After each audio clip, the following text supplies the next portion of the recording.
من التزم السلفية حصل الخير كله وحصل أجرا عظيما وفيرا كبيرا لأنه لزم هدي رسول الله صلى الله عليه وآله وسلم. بسم الله الحمد لله والصلاة والسلام على رسول الله وعلى آله وصحبه ومن والاه أما بعد. Sa araw na ito, sa ika-11th ng Rajab sa taong 1447 Ba'd al-Hijra na naayon sa 31 ng December sa 2025, ipagpatuloy natin ang ating klase sa tafsir. At sa ika-6th na lesson na ito, tatalakayin natin ang tafsir ng Surah Al-Kafirun. Surah Al-Kafirun. At ang unang punto dito, ang pangalan ng surah. Ang pangalan ng surah ay tulad ng nabanggit ko kanina, Suratul Kafirun. At ang ibig sabihin nito ay ang kabanata ng mga di mananampalataya. Ang Kafirun, ibig sabihin ang mga di mananampalataya. At ang ikalawang punto, ang surah na ito, ang Suratul Kafirun, ito ba ay Makkiya o Madaniya? Sinabi ni Ibn Kathir rahimahullah ta'ala sa kanyang tafsir, wahiya Makkiya. Ito ay Makkiya. At tulad ng nabanggit natin dati, ang ibig sabihin ng Makkiya ay ang mga surah na ibinaba bago ang hijra ng Propeta sallallahu alaihi wasallam. Ang ikatlong punto naman, ang asbab an-nuzul. Ang asbab an-nuzul, ibig sabihin, ano ang dahilan kung bakit ibinaba ang surah na ito? Ano ang dahilan kung bakit ibinaba ang Suratul Kafirun? Sinabi ni Ibn Jarir At-Tabari rahimahullah ta'ala sa kanyang tafsir, sinabi niya, haddathani Muhammad ibn Musa al-Harshi qala haddathana Abu Khalaf qala haddathana Dawud an Ikrima an Ibn Abbas. At binanggit niya ang kanyang isnad papunta kay Ibn Abbas radiyallahu anhuma na nagsabi, anna Quraishan wa'adu Rasulullah sallallahu alayhi wasallam an yu'tuhu mala fayakunu aghna rajulin bi Makkah. Sinabi ni Ibn Abbas radiyallahu anhuma, nangako ang mga Quraysh. Ang Quraysh, ito ang tribo sa Makkah sa panahon ng Propeta sallallahu alaihi wasallam, at ang Propeta sallallahu alaihi wasallam siya mismo ay galing sa tribong ito, sa tribo ng Quraysh. So ang ibig sabihin dito na nangako ang Quraysh, ibig sabihin ang mga hindi Muslim, ang mga kuffar mula sa Quraysh. Nangako sila sa Propeta sallallahu alaihi wasallam na bibigyan nila siya ng kayamanan upang si Propeta Muhammad sallallahu alaihi wasallam ay maging pinakamayamang tao sa Makkah. Wa yuzawwijuhu ma arada minan nisa. At ipapakasal sa kanya ang sino mang babae na kanyang nais. Wa yuti'uhu fi amrihi. At susundin nila siya, susundin ng Quraysh ang Propeta sallallahu alaihi wasallam sa kanyang pamumuno. Faqalu lahu, kaya sinabi nila sa kanya, hadha laka indana ya Muhammad. Ito ang para sa iyo o Muhammad, galing sa amin. Ito ang may bigay namin sa iyo. Bakit nila itong sinabi? Ano ang gusto nila mula sa Propeta sallallahu alaihi wasallam? Sinabi nila, wa kuffa an shatmi alihatina fala tadhkurha bisu. Sinabi nila, ito ang may bigay namin sa iyo o Muhammad. Anong condition? Tumigil ka lamang sa pag-iinsulto sa aming mga sinasamba, sa aming mga Diyos-Diyosan, sa aming mga ribulto, at huwag mo silang banggitin ng masama. Sabi ko, pag nilayan natin ang pangyayaring ito, dumating ang Propeta sallallahu alaihi wasallam, ipinadala siya ng Allahu Azza wa Jal upang magbigay ng da'wa tungo sa tauhid at magbigay na babala laban sa shirk. At hindi ito nagustuhan ng Quraysh, ng mga kufar sa Quraysh.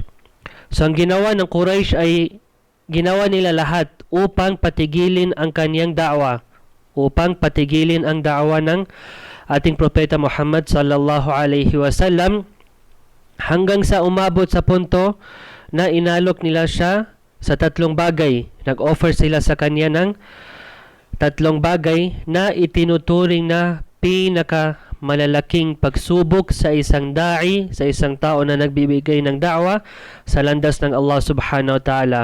Ano ito? Ang una, ang kayamanan. Ngunit tinanggihan ito ng propeta sallallahu alaihi wasallam. Ikalawa, ang kababaihan. Ngunit tinanggihan ito ng propeta sallallahu alaihi wasallam. Ang ikatlo, ang pamumuno at kapangyarihan ng leadership, ng authority sa isang lugar. Ngunit ito ay tinanggihan ng propeta sallallahu alaihi wasallam. Ngunit makikita natin sa iba na nagbibigay ng da'wa, sa simula ng kanyang da'wa ay nagbibigay siya ng da'wa tungo sa tauhid, tungo sa sunnah, nagbibigay siya ng babala laban sa shirk, laban sa bid'a.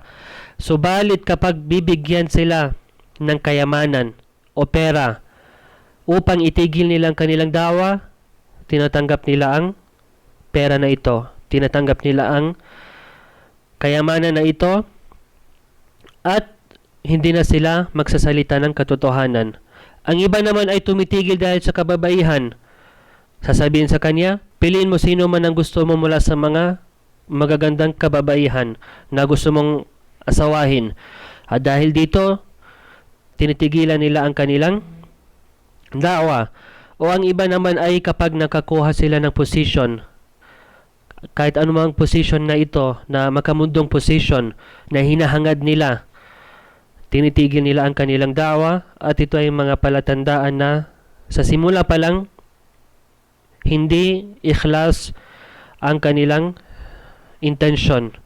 Hindi sila mukhlis sa kanilang da'wa dahil iniwan nila ang kanilang da'wa para sa maliit na halaga ng mundong ito.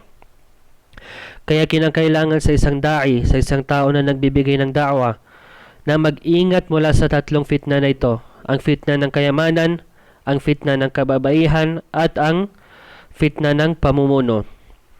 Pagkatapos sinabi ni Ibn Abbas radiyallahu anhuma na sinabi ng mga Quraysh, فَإِن لَمْ تَفْعَلْ, pagkatapos nila inoffer ang 3 bagay na yon, sinabi nila, فَإِن لَمْ تَفْعَلْ فَإِنَّا نَعْرِضُ عَلَيْكَ خَصْلَةً وَاحِدَةً وَهِيَ لَكَ وَلَنَا فِيهَا صَلَاحٌ.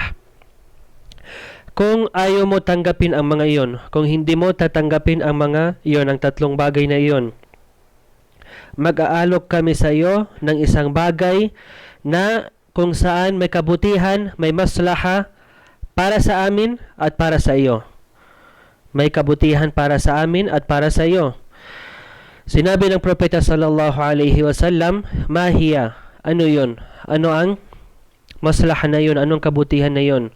Na kung saan matitigil ang, dahil gusto ng mga Quraysh na matitigil ang gulo nila, ang difference of opinion nila. Sinabi nila, ta'budu alihatana sana, Allata wal Uzza, wa na'budu ilahaka sana. Sinabi nila, sambahin mo ang aming mga Diyos-Diyosan, si Allat at si Uzza, sa loob ng 1 taon. At ang Allat at Al-Uzza, ang dalawang ito ay mula sa mga pangalan ng 2 rebulto ng sinasamba ng mga Quraysh. At ito ang binanggit ng Allah subhanahu wa ta'ala sa Suratul Najm.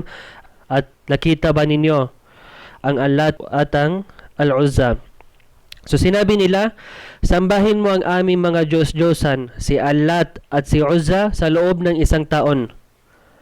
At sasambahin namin ang iyong Diyos, sasambahin namin ang Allah sa loob ng 1 taon. So ang gusto nila is mag-alternate sila. Sa 1 taon, sambahin nila lahat ang mga rebulto, at sa susunod na taon, sambahin nila ang Allah subhanahu wa ta'ala. Sabi ko, dito natin makikita ang pagkakapareho sa mga gawain ng ahlul bid'ah, ang mga tao na gumagawa ng bid'ah.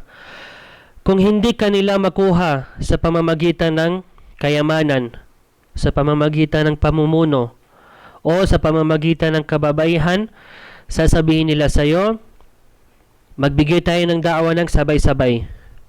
Huwag ka magsalita laban sa amin at hindi rin kami magsalita laban sa iyo. Magkaisa tayo dahil mga Muslim tayo. At ito rin yung ginawa ng mga Quraysh kung saan sinabi nila na sambahin namin ang iyong Panginoon at sambahin mo rin ang aming Panginoon para matapos lang ang gulo. Ngunit tinanggihan ito ng Propeta sallallahu alaihi wasallam, kaya kinakailangan sa isang da'i, sa isang tao na nagbibigay ng da'wa, na malinaw ang kanyang da'wa, na dapat wala itong halong pagkompromiso sa katotohanan. Dapat hindi natin i-compromise ang anumang bagay mula sa din ng Allah subhanahu wa ta'ala. Kung ano ang katotohanan, yun ang i-relay natin sa mga tao. Pagkatapos ay sinabi ng Propeta sallallahu alaihi wasallam, hatta anzura ma ya'ti min indi rabbi. Sabi niya, hihintayin ko kung ano ang darating mula sa aking Panginoon. Hihintayin ko kung ano ang darating mula sa aking Panginoon. Faja'a al-wahyu min al-lawhil mahfuz. At bumaba ang wahi, ang revelasyon mula sa al-lawh al-mahfuz, ang Qul ya ayyuhal kafirun, ang sura na ito.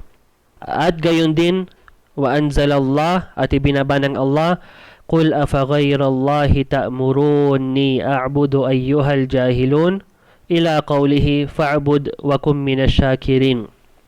At sabi ko, itong dalawang aya na binanggit ni Imam At-Tabari rahimahullah ta'ala, makita natin ito sa Suratul Zumar, sa ika-64 hanggang sa ika-66 na aya, kung saan sinabi ng Allah subhanahu wa ta'ala, Qul afa ghayrallahi ta'muruni a'budu ayyuhal jahilun.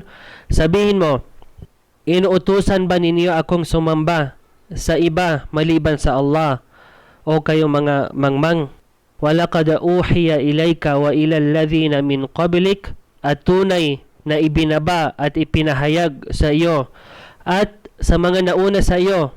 At ang tinutukoy dito ang Propeta sallallahu alaihi wasallam, at ipinahayag sa iyo at sa mga nauna sa iyo mula sa mga propeta, la in asyrakta, kung ikaw ay gagawa ng shirk, kapag ikaw ay magtatambal laban sa Allah subhanahu wa ta'ala sa kanyang pagsamba, ano mangyari? La yahbatanna amaluk wa la takunanna minal khasirin.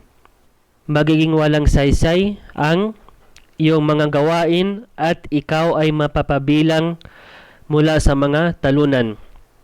Balillaha fa'bud wa kum minasyakirin.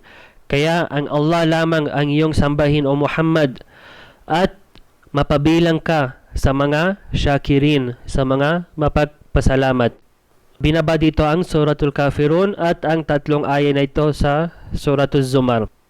Pagkatapos sinabi ni Ibn Jarir Al-Tabari rahimahullah ta'ala, حدثني يعقوب قال حدثنا ابن علي عن محمد بن إسحاق قال حدثني سعيد بن مينا مولى البختري قال لقي الوليد ابن المغيرة والعاص بن وائل والأسود بن مطلب وأمية بن خلف رسول الله صلى الله عليه وسلم. Sinabi niya na nakita sina Al-Walid ibn al-Mughira at si Al-As ibn Wa'il at Al-Aswad ibn al-Muttalib at Umayya ibn Khalaf, at ang mga tao na ito ay mula sa mga musyrikin. Nakita sila sa sugo ng Allah sallallahu alaihi wasallam. Faqalu, sinabi nila, Ya Muhammad, o Muhammad, halumma falna'bud ma ta'bud wa ta'bud ma na'bud wa nushrikka fi amrina kullih.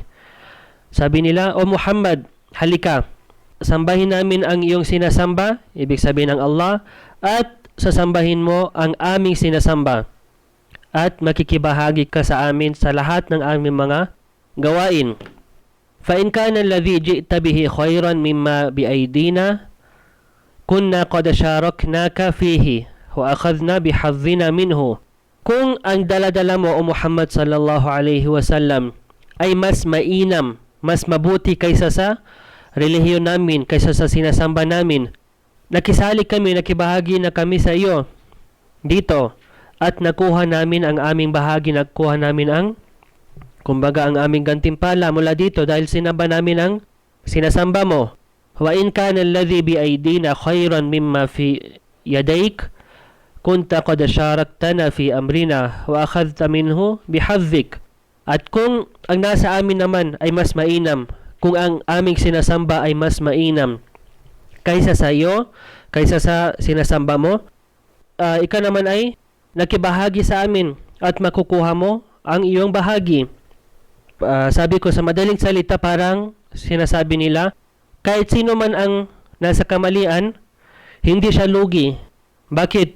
Dahil ginawa niya at nakinabang siya sa dalawang panig. Sinamba niya ang sinasamba ng Quraysh, sinamba rin niya ang sinasamba ni Propeta Muhammad sallallahu alaihi wasallam. Kung mali ang isa, at least ginawa niya ang kung ano ang nasa tama. At walang malulugi dito at walang masasayang.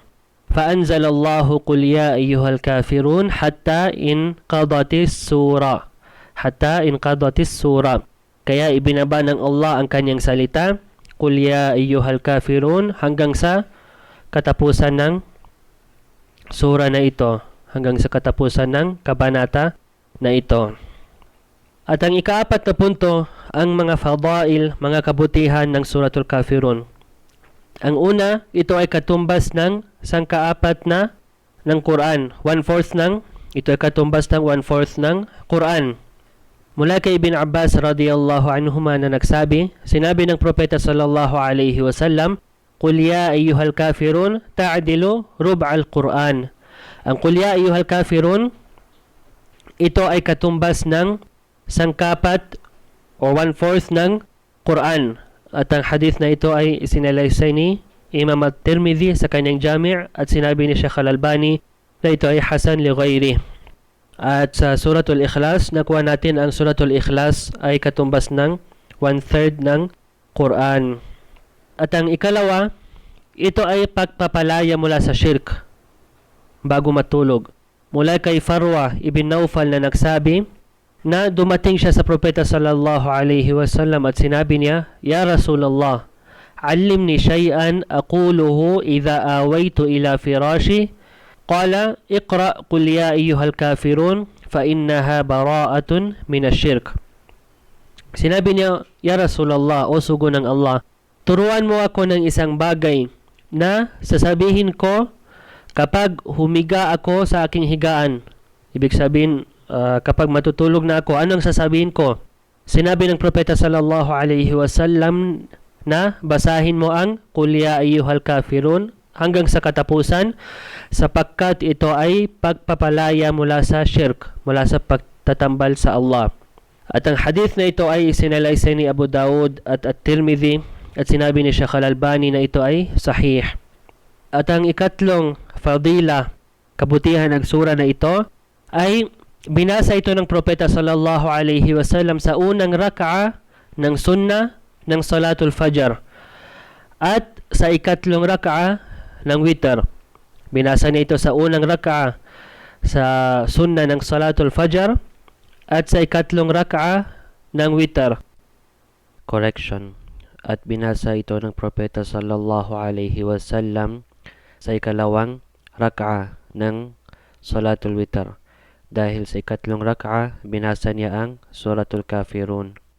At nabanggit natin ang dalil na ito, ang katibayan na ito sa tafsir ng Suratul Ikhlas. At balikan na lang ninyo ang hadith na yun. At ang ikaapat, at pwede natin ito idagdag sa Suratul Ikhlas, binasa rin ito ng Propeta sallallahu alaihi wasallam sa unang rak'a, mula sa dalawang rak'a, pagkatapos ng tawaf. Ibig sabihin kapag gagawa tayo ng umrah, pagkatapos ng tawaf, isa sa mga sunna ay magsasala tayo ng dalawang rak'a. At sinabi ni Jabir bin Abdullah radiyallahu anhuma, sinabi niya na ang Propeta sallallahu alaihi wasallam qara'a fi rak'atay tawaf bi suratay al-Ikhlas. Qul ya ayyuhal kafirun wa qul huwallahu ahad. Na binasa ng Propeta sallallahu alaihi wasallam sa dalawang rak'a ng tawaf ang dalawang sura, Ang una ay Qul ya ayyuhal kafirun, ibig sabihin sa unang rak'a, at Qul huwallahu ahad sa ikalawang rak'a. At ang hadith na ito ay nasa At-Tirmidhi. So ito ang ilang mga fadail ng Suratul Kafirun. At ang ikalimang punto naman, ang kahulugan ng bawat salita. At pagkatapos natin ito kukunin natin ang tafsir. Sinabi ng Allahu Azza wa Jal, Qul ya ayyuhal kafirun. Qul ya ayyuhal kafirun. At ang unang salita dito ay ang salitang Qul. At nakuha na natin ito. At ang ibig sabihin nito ay sabihin mo. Sabihin mo. At ang tinutukoy dito ay ang propeta sallallahu alaihi wasallam. At ang ibig sabihin ng ya, ay o. Kapag tatawagin natin masalan, sasabihin natin o Muhammad. Sa Arabic, ya Muhammad. At ang ibig sabihin ng ayyuha, ay kayong mga. Kayong mga. At ang ibig sabihin ng al-kafirun ay mga tumatanggi sa pananampalataya o ang mga hindi mananampalataya. At ang al-kafirun, ito ay jam'un, ito ay plural, pangmaramihan ng salitang al-kafir. At isa sa mga salita na pwede natin gamitin para sa jam'un, para sa pangmaramihan ng kafir ay kuffar. So tama ang dalawa, either sasabihin natin kuffar o kafirun, tulad ng nasa sura na ito. At ang kabaliktaran naman ng kafir ay mu'min. So pwede natin sabihin mu'min o ang pangmaramihan nito ay mu'minun. At ang pagsasali ng translation ng unang aya na ito ay Qul ya ayyuhal kafirun, sabihin mo o kayong mga di mananampalataya. Sabihin mo o Muhammad o kayong mga di mananampalataya. Sa ikalawang aya, sinabi ng Allahu Azza wa Jal, La a'budu ma ta'budun. La a'budu ma ta'budun. At ang ibig sabihin ng la ay hindi. La, ibig sabihin, hindi. A'budu, ibig sabihin, ako ay sumasamba. A'budu, ibig sabihin, ako ay sumasamba. At ang ma, ibig sabihin sa anuman. At may iba't ibang mga kahulugan dito. Ngunit sa aya na ito, pwede natin sabihin sa anuman. Sa anumang bagay, mathalan. At ang ibig sabihin ng ta'budun, ibig sabihin, ang inyong sinasamba. O ang sinasamba ninyo. At ang ta'budun, ito ay jam'un, plural. At ang singular nito ay ta'bud, na walang waw at nun. At ang ibig sabihin ng la a'budu ma ta'budun ay hindi ko sinasamba ang inyong sinasamba. Hindi ko sinasamba ang anumang bagay ang inyong sinasamba. Ibig sabihin, ang propeta sallallahu alaihi wasallam, inutusan siya ng Allah subhanahu wa ta'ala na sabihin sa mga Quraysh, sa mga musyrikun, ako, ibig sabihin si propeta Muhammad sallallahu alaihi wasallam, hindi ko sinasamba ang mga bagay na inyong sinasamba kayo mga musyrikun. At ang next na aya, wala antum abiduna ma a'bud. Wala antum abiduna ma a'bud. At ang ibig sabihin ng wala, ito ay may dalawang word. Ang una ay ang letrang waw, at ang ibig sabihin nito ay at. At ang la, tulad ng nabanggit natin kanina, ibig sabihin hindi. Wala, ibig sabihin at hindi. At ang next na kalima ay antum. Antum. At ang ibig sabihin ng antum ay kayo. Ang ibig sabihin ng antum ay kayo. At ang antum ay jam'un, plural. At ang singular pang-isa ng antum ay anta. At ang next na kalima, next na word ay abidun. Abidun. At ang ibig sabihin ng abidun, mga sumasamba. Mga sumasamba. At ang ibig sabihin ng ma, tulad na nakuha natin, anumang bagay. At ang next na word ay a'bud. A'bud. At ang ibig sabihin ng a'bud ay aking sinasamba. Aking sinasamba. At ang pagsasalin ng aya, wala antum abiduna ma a'bud, ibig sabihin, at kayo rin ay hindi sumasamba sa aking sinasamba. At kayo rin mga musyrikin, hindi kayo sumasamba sa aking sinasamba.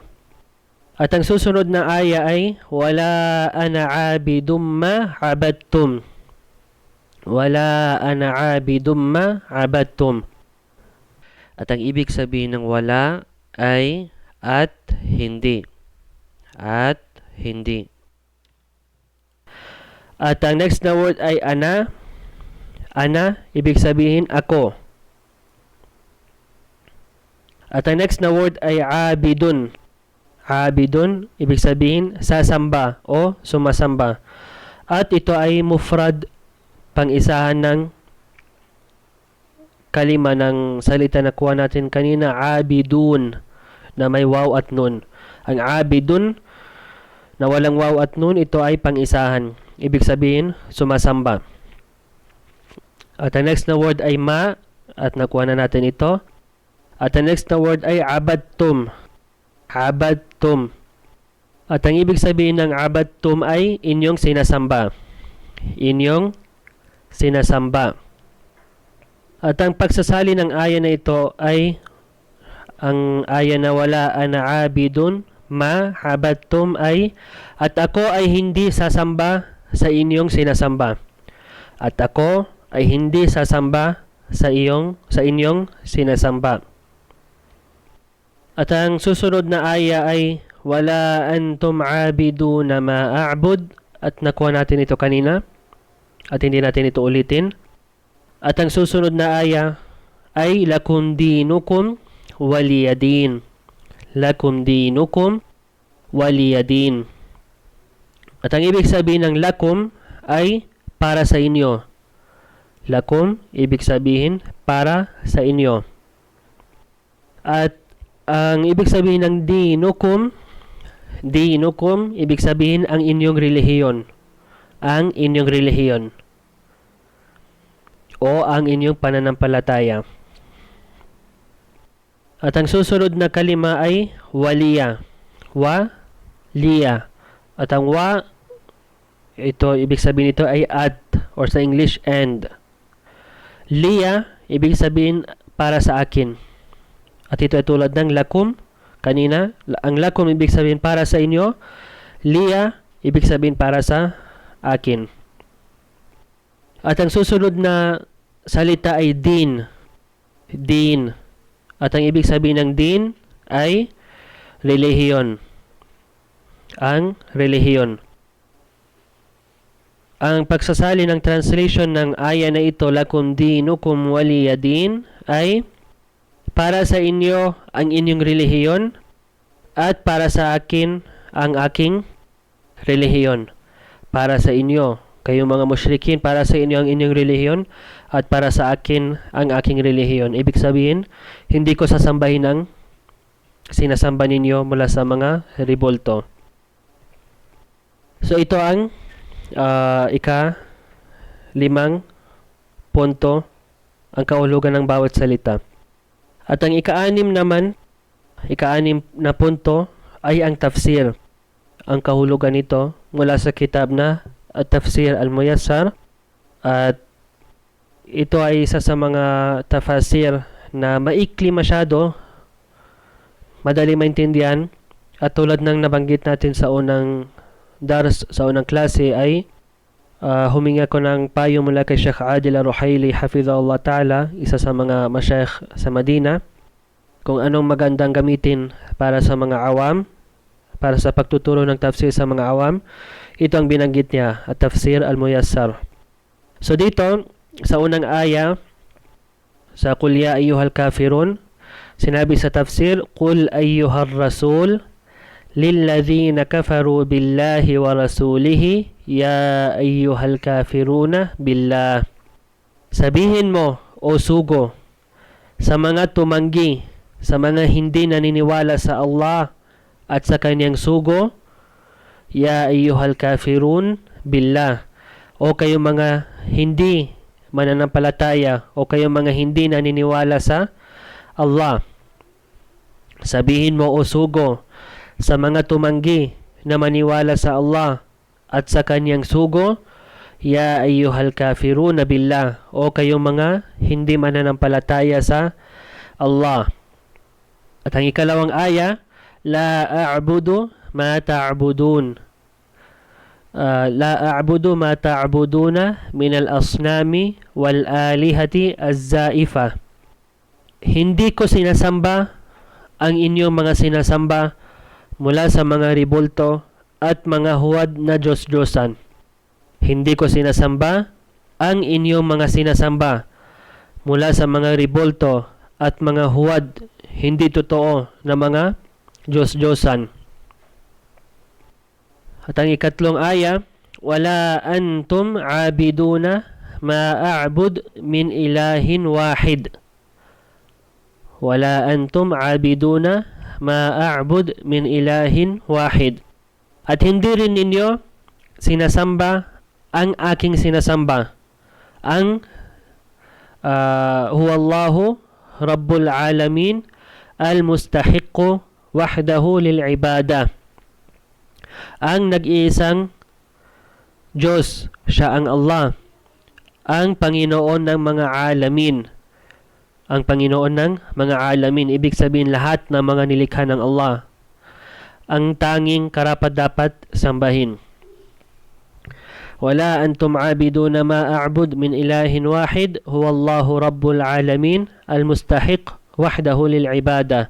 At hindi rin ninyo sinasamba ang aking sinasamba, ang nag-iisang Diyos, siya ang Allah, ang Panginoon ng mga alamin, ng lahat ng nilikha, ang tanging karapat-dapat sambahin. At sa ikaapat na aya, sinabi sa tafsir, wala ana abidun ma abadtum min al-asnami wal alihatil batila. At ako rin ay hindi sasamba sa inyong sinasamba mula sa mga ribulto at mga huwad na Diyos-Diyosan. At ako rin ay hindi sasamba sa inyong sinasamba mula sa mga ribulto at mga huwad hindi totoo na mga Diyos-Diyosan. At ang ikalimang aya, wala antum abiduna mustaqbalan ma a'bud. Wala antum abiduna mustaqbalan ma a'bud. At hindi rin ninyo sasambahin sa hinaharap ang aking sinasamba. At hindi rin ninyo sasambahin sa hinaharap ang aking sinasamba. وهذه الآية نزلت في أشخاص بأعيانهم من المشركين. At ang aya na ito ay ibinaba tungkol sa mga partikular na mga tao mula sa mga musyrikin. Ibinaba ang aya na ito tungkol sa mga partikular na mga tao mula sa mga musyrikin. قَدْ عَلِمَ اللَّهُ أَنَّهُمْ لَا يُؤْمِنُونَ أَبَدًا. Dahil alam ng Allah na kailanman hindi sila maniniwala. Kahit na nag-offer sila na isang taon, sambahin mo ang aming mga sinasamba, at sa susunod na taon, sasambahin namin ang iyong sinasamba, ngunit alam ng Allah subhanahu wa ta'ala, kailanman hindi sila maniniwala. Hindi nila sasambahin ng Allah subhanahu wa ta'ala. At ang tafsir ng huling aya, lakum dinukum alladhi asrartum ala ittiba'i waliyadini alladhi la abghi ghayrah. Para sa inyo ang inyong relihiyon, sa inyo na ang inyong relihiyon na pinilit ninyong sundin. At para sa akin ang aking relihiyon na wala na akong hinahangad pa maliban dito. Para sa inyo ang inyong relihiyon na pinilit ninyong sundin, at para sa akin ang aking relihiyon na wala na akong hinahangad pa bukod dito. At babasahin natin ulit ang tafsir ng isa pang beses. sabihin mo usugo sa mga tumanggi, maniwala sa Allah at sa kanyang sugo, o kayo mga hindi mananampalataya sa Allah. Hindi ko sinasamba ang inyong mga sinasamba mula sa mga ribulto at mga huwad na Diyos-Diyosan, at hindi rin ninyo sinasamba ang aking sinasamba. Ang nag-iisang Diyos, siya ang Allah, ang Panginoon ng mga alamin, nilalang lahat ng mga nilikha, Panginoon ng lahat ng mga nilikha, ang tanging karapat dapat sambahin. At ako rin ay hindi sasamba sa inyong sinasamba mula sa mga ribulto at mga huwad na Diyos-Diyosan, at hindi rin ninyo sasambahin sa hinaharap sa kinabukasan ang aking sinasamba. At ang ayon na ito ay binaba, hingil tungkol sa mga particular na mga tao mula sa mga musyrikin na alam ng Allah subhanahu wa ta'ala na hindi sila kailanman maniniwala. At ang huling aya para sa inyo, at ang huling aya para sa inyo ang inyong relihiyon na pinilit ninyong sundin, at para sa akin ang aking relihiyon na wala na akong hinahangad na iba pang relihiyon maliban dito. So ito ang tafsir ng Surah Al-Kafirun, at sisikapin natin bi'idhnillah ta'ala sa susunod na linggo. Kukunin natin ang tafsir ng Suratul Kauthar. Hadha wallahu a'lam, wa jazakumullahu khairan ala husni istima'ikum, wa sallallahu ala nabiyyina Muhammad wa ala alihi wa sahbihi wa sallam. Jazakumullahu khairan. Wassalamu alaikum warahmatullahi wabarakatuh.